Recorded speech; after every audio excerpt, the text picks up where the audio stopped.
December 22 taong kasalukuyan ay bumulagta ang balita patungkol sa isang aktor na si Rob Gomez at sa kanyang co-star na si Herlyn Budol patungkol sa isyu kung saan marami ang nagugulat sa balitang ito dahil umano nabuntis si Herlyn Budol sa kanyang co-star na si Rob Gomez. Mapahanggang ngayon ay hindi matukoy kung totoo nga ba ang chismis na ito, pero marami ang nagsasabi at ang iba nga ay ang kanilang konklusyon ay totoo at nilaglag raw ni Rob Gomez ang katotohanan patungkol sa nangyari at ang totoong issue sa namamagitan sa kanila ni Herlyn Budol. Ayon kasi sa mga video, lalong-lalo na sa mga TikTok na ipinost ni Rob Gomez at ni Herlyn Budol sa kanilang social media, ay kahina-hinala ang mga pangyayaring iyon at ang eksena. Pero ang totoong namamagitan sa kanila ay hindi matukoy kung ang kanilang relasyon ay totoo nga ba, dahil umano ay isa itong pakulo para dumami ang taga-suporta at ang views nito. Dahil sa ngayon ay magkasama sila sa isang star movie at kalaunan noong nag-viral ang video at ang balitang ito ay kaagad naman nag-post si Herlyn Budol na hindi totoo ang nangyayari at ayon pa nga sa kanya na pwedeng kasuhan kung sino man ang nagpakalat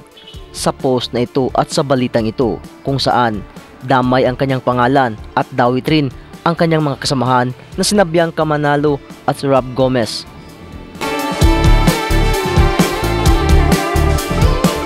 Maging ang actress na si Bianca Manalo ay nagsalita sa kanyang social media na ngayon ay kasalukuyang nasa Japan kasama ang pamilya upang magbabakasyon dahil Christmas season. Pero ang kanyang pangalan ay hindi nakaligtas sa mga issue ngayon na ikinagulat ng madlang people. At noong na-interview itong si Rob Gomez patungkol kung ano ang nangyari, kung bakit biglang nag-viral ang kanyang pangalan kasama ang kanyang kasamahan na sina Bianca Manalo at Herlyn Budol. At ayon nga sa kanya na may kumuha ng kanyang cellphone at ginamit ito upang sirain ang kanyang pangalan. Ngunit ang ibang netizen ay hindi naniniwala sa sinasabi ni Rob Gomez na kung bakit at kung sino raw ang gumamit ng kanyang cellphone ay walang ibang tao nito kundi ang kanyang mga kakilala lamang, dahil imposible raw na magamit ang kanyang cellphone at makukuha doon ang mga mahalagang impormasyon kagaya ngayon na nasira din ang pangalan ni Herlyn Budol at ni Bianca Manalo.